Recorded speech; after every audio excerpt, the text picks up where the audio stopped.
In today's video, I am going to teach you how to invoice customers using Stripe. To begin, make sure you are already logged into your Stripe dashboard. Once you are on the main dashboard, go to the left-hand navigation menu and click Billing.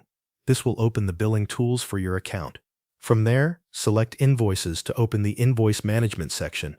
On the Invoices page, click the Create Invoice button to start a new invoice. Stripe will then take you to the Invoice Setup screen, where you can choose the customer you want to bill. In the Customer field, select the correct customer from your list. Make sure you choose the right person or business before moving forward.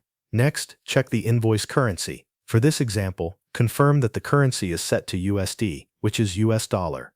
If needed, review this setting carefully so the invoice is created in the correct currency. After that, move down to the Items section. Click Find or Add an item. Here, you can either choose an existing product from your Stripe account or create a new line item for the invoice.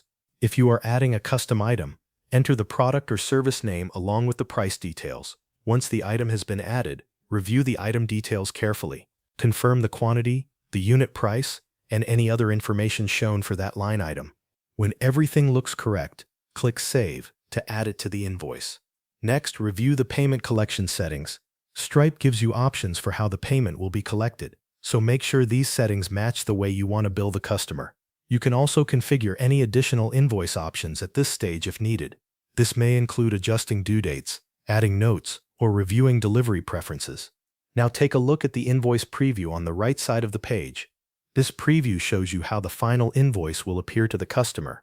Review it carefully to make sure the customer details, currency, items, and total amount are all correct. When you are ready, click Review Invoice. Stripe will then give you the option to finalize the invoice.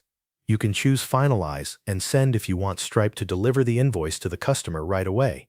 Or you can choose Finalize only if you want to finalize it first and handle delivery separately. After you make your selection, the invoice process is complete.